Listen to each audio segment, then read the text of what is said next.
Hello दोस्तों, मैं फिर से आ गई हूँ एक न्यू स्टोरी लेकर। आई होप ये स्टोरी आप लोगों को अच्छी लगेगी। बिना लेट किए हम लोग स्टोरी को शुरू करते हैं। राधा राधा पास के गांव के स्कूल में पढ़ती थी। वो अभी 10th क्लास में थी। वो पास के ही सरकारी स्कूल में पढ़ती थी। उसका उम्र कम से कम 16-17 साल के करीब होगा। जो प्यार मोहब्बत वाले बातों और समझने की काबिल नहीं थी। अपने शराबी बाप को रोज रात को अपने माँ के साथ बिस्तर पर खटपट करते सुना था। गरीबी इतनी थी कि उसे काम के अलावा और कुछ समझ में नहीं आता था।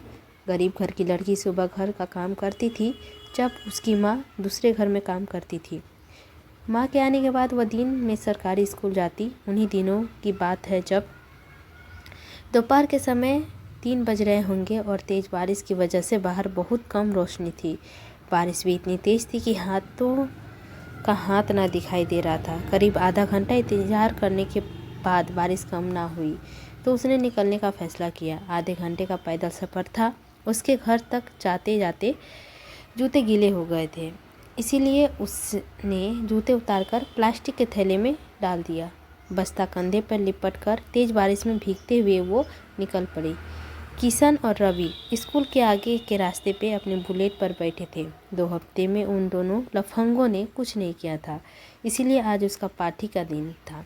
जब वह राधा के बाजू से होकर गुजर रही थी, तभी किशन ने लपक कर उससे दबोच लिया और स्टार्ट हुई बुलेट पर रवि के पीछे बैठ गया। उसकी हथेली राधा के मुंह पर पड़ी और उसका बदन उन दोनों के बीच में गीता थी। जूते से अचानक उसने हमला में वही गिर गई। इतनी जल्दी उससे कुछ समझ आता तब तक वह बेहोश हो चुकी थी। दिमाग का हालत सोचने का लायक नहीं था। वह करीब 4-5 किलोमीटर आगे गांव से बाहर निकल गए थे। किशन ने उसका बस्ता निकालकर सड़क के किनारे नाले में फेंक दिया था और राधा के मुंह पर अपना हाथ हटा दिया। तेज बारिश की वजह से सुनसान रास्ते भी थे और वैसे भी अपने हाईवे के शहर के बाहर आ गए थे। 1.5 घंटे का सफ़र था उनके घर तक। राधा पर हाथ हटते ही रोते हुए कहने लगी, मुझे छोड़ दो। मुझे कहाँ लेके जा रहे हो? हमने क्या किया है? हमें घर जाना है। किशन ने अपनी तलवार को निकाल के उसके गर्दन पर रख दिया और कहा, तू कहीं नहीं जा रही है। रानी, हमारे साथ स्वर्ग में चलो, बहुत प्यार देंगे और तुमको परी बनाकर रखेंगे। जन्नत की पूरी खुशी देंगे तुम्हें। राधा को समझ में नहीं आ रही थी और खिसकते हुए कहने लगी, माँ मारेगी अगर लेट हो गई तो। बाबूजी तो बेल्ट से मारेंगे। आज खाना भी नहीं मिलेगा अगर घर ना पहुँची तो। काम नहीं किया तो बहुत मारेंगे मुझे। किशन प्यार भरे स्वर्ग से बोला, रानी, माँ और बाबू जी का प्यार नहीं करते क्या तुमको? राधा बोली, नहीं, बहुत मारते हैं, क्योंकि हम लड़का नहीं हैं, इसीलिए बाबू जी माँ भी मारते हैं और माँ हमारे ऊपर गुस्सा भी करती है। किशन बोला, कोई बात नहीं रानी, अब तुमको घर जाने की कोई ज़रूरत नहीं है। अगर साथ चल, खूब सुख से रहेंगे, खूब खाना खाएंगे, पिएंगे और रानी बन के रहेंगे। क्या नाम है तुम्हारा? उसने धीरे से कहा, राधा। किशन, अरे तुम्हारे तो नाम से भी जीत गई।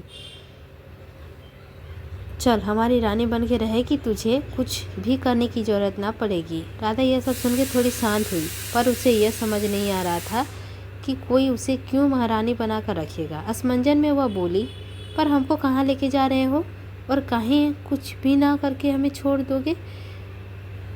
हम तो गरीब घर का नसीब फूटने वाली लड़की हैं। अब किशन ने मुस्कुराते हुए कहा, गुड़िया रानी, समझ लो, हमको भगवान ने अपने से सुंदर गुड़ियों को खूब अच्छे से ख्याल रखने के खातिर भेजा है। हम दोनों अप्सरा जैसे सुंदर राधा को खूब देखभाल करेंगे। राधा हंसते हुए बोली, धत तेरी, हम कहाँ सुंदर है, सब हमको काली कहकर चिढ़ाते हैं। किशन बोला, काली होने का कोई असुंदर नहीं हो जाता।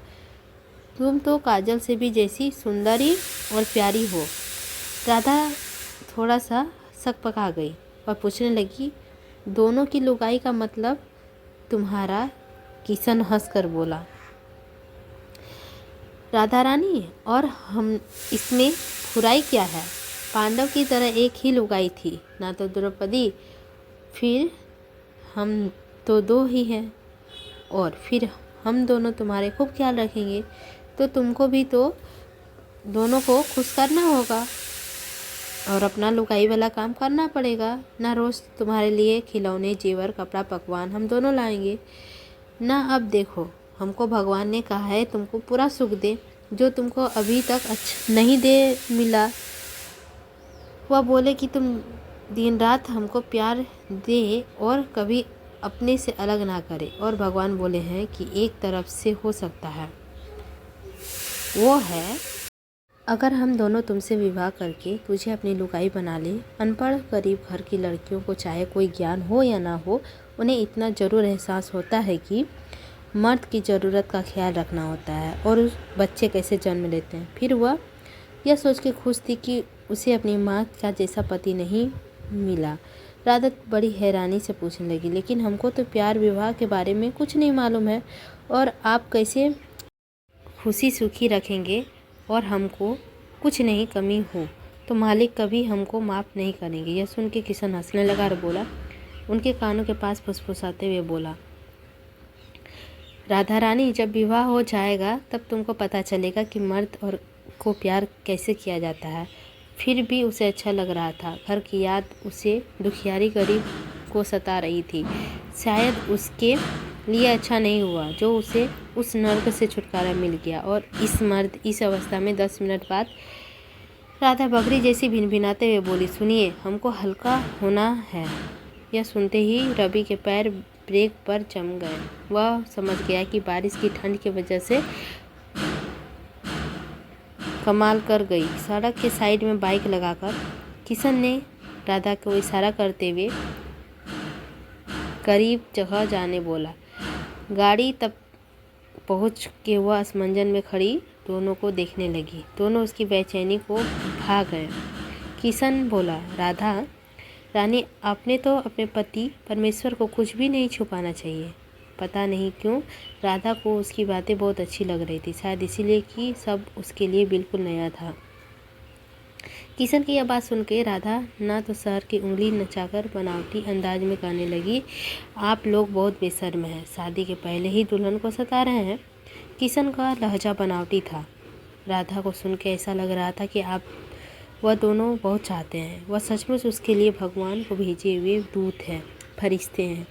राधा की नजरें नीचे झुकाए बोली, हमको माफ़ कर दो, हम बहुत छोटे हैं। इस बार समझने के लिए हम दोनों सचमुच फरिश्ते हैं और हमको नरक से निकाल के स्वर्ग में ले जा रहे हैं। रवि ने बाइक स्टार्ट की और राधा पहले से किशन की तरफ से मुंह करके ठंड की वजह से सो गई। उन दोनों को मालूम था कि वह सिर्फ शुरुआत है और आज रात शादी के बाद हम अभी उनको राधा के साथ और प्यार करना है। राधा की नींद खुली तब अचानक बाइक रुकी। उसकी आंख मिचते हुए आंखें खोली और देखा कि वह एक जंगल के बीच में कहीं थी और वहाँ एक 2 मंजिल का पक्का मकान था। किशन ने उसे उठाया और रवि के साथ अंदर ड्राइविंग रूम में कुछ सोफे कुर्सियाँ के अलावा यहाँ एक टेबल भी था जिसमें देसी विदेशी की तरह के बियर रखे हुए थे। अगला बेडरूम था जहाँ एक गोलाकार कमरा था। उसके चारों ओर दीवारें थी, फोटो चिपके हुए थे। कमरे के बीचों बीच एक बड़ा सा गद्दार वाला पलंग भी था जिस पर मखमल के चादर और कंबल भी बिस्तर के दोनों तरफ शोके से जिससे के प्राचीन पत्थरों की मूर्तियाँ बनी थी। यह सब देखकर राधा शर्म से लाल हुए जा रही थी। उनकी दिल जोरों से धड़क रहा था और न जाने क्यों उन तस्वीरों को देखकर उसे एक मीठा सा एहसास हो रहा था। हालांकि गर्मी का मौसम था, इन सबको तो हमेशा ही गर्मी होती रहती है। रूम की शांति भंग करते हुए रवि ने पूछा, अरे गुड़िया, कैसा लगा हमारा घर?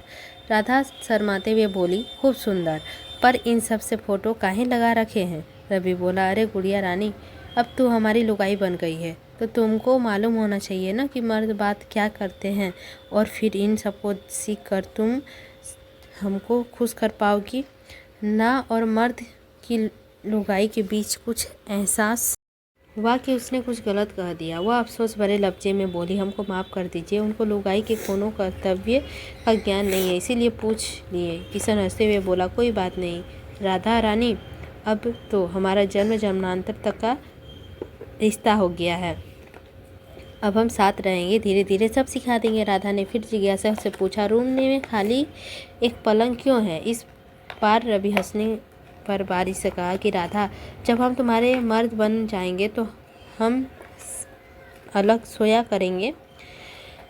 राधा ने शर्म की नज़र जमीन पे गड़ गई। इतने में किशन बाजू से कपाड़ की एक लाल घुटनों तक का करारा लाल डोरियों वाली चोली का एक लाल दुपट्टे लेकर आया और राधा को देते हुए बोला, राधा पहन ले, नहा धोकर रसोई में जरा सबके लिए चाय और नाश्ता बना दे। राधा ने कपड़े हाथ में लेकर उलट पुलट कर देखने लगी कि किशन ने पूछा, क्या हुआ गुड़िया? तुझे उत्सुकता से पूछने लगी। सब ठीक है। राधा ने कुछ अजीब लगा, वह नज़ारा नहीं करना चाहती, इसीलिए सर हाँ में हिला दिया और कपड़े धोकर बाथरूम में घुस गई। बारिश में भीगा बदन जब जल में गुनगुनाने पानी से नहाई तो सारी ठंड और नींद उड़ गई। करीब आधे घंटे बाद राधा तैयार होकर बाहर निकली तो अपने गीले कपड़ों को दूसरी कमरे में पहुंचाकर छक पका गई। वह दोनों बिल्कुल अजीब सी अवस्था में सोफे पे बैठे टीवी देख रहे थे। राधा को देखकर दोनों आश्चर्यचकित थे। आज राधा बिल्कुल लाल परी जैसी लग रही थी। कुछ अपने शिकार पर गर्व हो रहा था। कुछ पल में वो चुपकी से किशन से तोड़ी और चिढ़ते हुए बोली, अरे यह गुड़िया रानी खूब जच रही है, इन कपड़ों में एकदम घरवाली जैसन लग रही हो। अच्छा जाओ, कुछ सामान रसोई में चाय और नाश्ता बना लो, थोड़ी देर पर पुजारी आती ही होगी। राधा ताजुब से पूछने लगी, पुजारी को क्यों? घर पर पूजा करवाना है क्या? किशन बोला, पूजा नहीं राधा, हमारा विवाह होगा तो पूजा तो होगा ही। धत तेरी, यह कहते हुए राधा रसोई की तरफ लपकी। किशन जिसकी बात कर रहा था वह कोई और नहीं बल्कि पास के गांव की एक औरत थी जो जवानी में उन दोनों को शिकार बनी थी। उनसे ही पुजारिन बना के राधा को एहसास दिलाना चाहता था कि उसका शादी हो चुका था, ताकि वह पूरी जान लगाकर बिना शिकायत के हुए पत्रियों का सेवा करे। राधा रसोई में उपमा और चाय बनाकर लेकर आई, कमरे में आई। उसका सर्वे करने के बाद जब बाजू का चेयर पर बैठ गई, अभी भी वो देखकर वह अनकंफर्टेबल फील हो रही थी। किशन को टल गया और तारीफ करते हुए बोला, वाह चाय और उपमा बहुत बढ़िया है। गुड़िया रानी, तुझे तो अच्छी रसोई लगती है ना, बनाने भी आता है। हम दोनों को खूब स्वादिष्ट खाना बनाकर खिलाना, ताकि हम तुम्हारी तारीफ करेंगे। यह तारीफ सुन के राधा की नज़रें नीचे झुकाकर मुस्कुराने लगी। इतने में किशन लाड से बोला, यहाँ आओ, मैं तुम्हारे लिए कुछ लेकर आया हूँ। यह कहते हुए उसे उठाकर राधा का बाह पकड़कर उसे अपनी तरफ खींच लिया और आज तक किसी ने उसके साथ इतने प्यार से व्यवहार नहीं किया था और अच्छा भी लग रहा था। खाना, रहने और इतने प्यार से घर वाले कपड़े कभी नहीं दिए थे राधा को। प्यार इन सब का एहसास तले वह दबी जा रही थी। इन्हीं सोचो कि उलझी में वह किशन के बगल में जा बैठी। राइट हाथ में उपमा प्लेट लिए लेफ्ट हाथ में चम्मच से उठाकर खिलाने लगा। राधा को किशन का लाड़ बहुत अच्छा लग रहा था। इतने में दरवाज़ा में दस्तक हुई। रवि ने लपक कर अपना धोती उठाई और कमर पर लपटे हुए उठ गया। उसका दरवाज़ा खोलने तक किशन भी अपना धोती लपेट चुका था। रवि ने दरवाज़ा खोला तो सामने सीता खड़ी थी और वह एक औरत थी जिसकी बात वह राधा से कर रहा था। करीब 35 साल की उम्र होगी। उसकी राधा को देखा और सर से पांव तक भगवे कपड़े में थी। लंबे बाल, माथे पे टीका, गले में रुद्राक्ष और माला सचमुच किसी पुजारिन से कम नहीं लग रही थी। वह औरत सीता अंदर जाकर राधा को ऊपर से नीचे तक दिखने लगी और उसके गाल पर चुटकी काटते हुए बोली, तू ही है नन्ही दुल्हन? अरे किशन, आप तो बोले थे कि जवान है, पर यह तो मासूम दिख रही है। खूब मस्त दुल्हन लाए हो अपने लिए। हाँ, राधा का सर गाल से लाल हो चुका था और नजरें नीचे झुक गई थी। सीता उसकी अवस्था में समझते हुए बोली, तुझे तैयार कर दूं। यह कहते हुए दोनों बेडरूम में चली गई। दोस्तों उसे पूरी तरह से तैयार करके इसके बाद झूठ मूठ का नाटक से उसका शादी करवा दिया गया। जो सीता आई थी वह उसकी पहले से शिकार हो चुकी थी किशन का। इसके बाद सीता ने उसे अकेले ले जाकर कुछ रस्म रिवाज करवाने के लिए ले गया और उसे सारा सच्चाई बता दी। उसे शायद महसूस हो रहा था लड़की होना कितना गुनाह है, उसे सारा चीज़ बता दिया। यदि तू इस जगह पे रहेगी तो तुम्हारा जीवन मेरा तरह बन जाएगा, नर्क की तरह ज़िंदगी जिएगी। तू जा, तुम्हारी गरीबी माँ बाप ही तुम्हारा साथ देंगे। ये दोनों लड़का तुमको पूरी तरह से इज्जत लूट कर अपने घर लेकर जाएंगे और तुम्हें छोड़ देंगे यूं ही अवस्था में, और ना तुमको घर वाले एक्सेप्ट करेंगे ना तुमको गांव वाले। इसीलिए तुम्हारे लिए ज़रूरी है राधा कि तुम यहाँ से भाग जाओ। मुझे जो करना पड़े मैं कर लूँगी। मुझे पता है ये लोग तुम्हारे जाने के बाद मुझे मार देंगे, लेकिन मैं नहीं चाहती हूँ कि मेरे जैसी ज़िंदगी और किसी की हो। ये सुनते ही राधा ने जल्दी अपने कपड़े चेंज किए, क्योंकि कपड़े बिल्कुल भी ठीक नहीं थे, जालीदार कपड़े थे लाल कलर के। इसीलिए वो तुरंत जल्दी से खोल दिए और फिर दूसरे कपड़े पहन लिए और पहन के वहाँ से भाग गई। इसके बाद जब किशन ने देखा तो सीता अकेली वहाँ बैठी थी। सीता को बहुत डांटने के बाद वो बोली कि राधा भाग चुकी है। आप लोग की सच्चाई जान चुकी थी।